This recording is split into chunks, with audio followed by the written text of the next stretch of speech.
काल ना आम्ही गेलो होतो नर्मदा परिक्रमा करायला. तर बडोद्यामध्ये उत्तर वाहिनी नर्मदा परिक्रमा दरवर्षी चैत्र महिन्यामध्ये केली जाते आणि तीच परिक्रमा करण्यासाठी निघालो मी आणि माझी मैत्रीण. खरं तर आम्ही दरवर्षी ठरवतो, पण दरवर्षी काही ना काही कारणानं कॅन्सल होते. आणि खरं तर अशी शंका स्वतःवरच असते की एवढं 20-25 किलोमीटर अंतर आहे, तर तेवढं चालू शकू का? तर पण ह्यावेळेस ठरवलं की काही करून चालायचंच. सो आम्ही दोघी अगदीच निघालो रात्री 11:15 वाजता.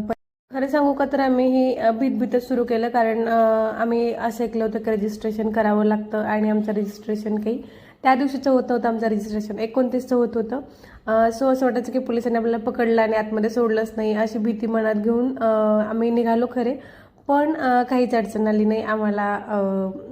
म्हणजे आतमध्ये सोडलं आणि सकाळी 2:45 3:30च्या आसपास आमची ही परिक्रमा जी आहे ते पूर्ण झाली. खरंच सांगते, हे इतका सुंदर अनुभव आहे.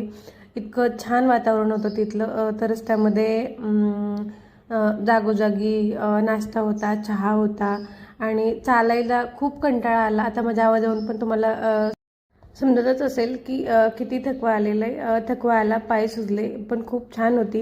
ही 2 ठिकाणाहून परिक्रमा सुरू, तिलकवाडा आणि रामपूर. आपल्या धर्मातील ना प्रत्येक गोष्टीमागं काही ना काही कारण आहे. प्रत्येक गोष्टीमागं खूप चांगला हेतू आहे, शुद्ध आणि निर्मळ. ह्या धार्मिक कार्यासोबतच तिथं खूप लोकांनी अगदी फ्रीमध्ये सुद्धा सेवा ठेवलेली होती.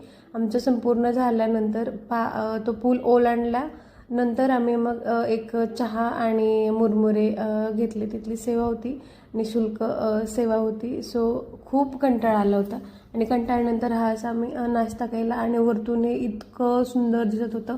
पाण्यामध्ये लाईटिंग आणि संथ पाणी, बोटी पण ये जा करतच होत्या. त्याचं म्युझिक, त्याच्या लहरी, ते सगळं पाहणंसुद्धा विलोभनीय होतं आणि काहीतरी वेगळं असं म्हणून मी तिथल्या नदीच्या वाळूमध्ये नर्मदा नदी परिक्रमा 2026 आणि आमच्या दोघींची नावं अशी लिहिली. तर कालचा असा इतका सुंदर आणि अगदी आयुष्यभर लक्षात राहील असा दिवस होता. चला भेटू आपण पुढच्या नेक्स्ट ब्लॉगमध्ये. तोपर्यंत बाय.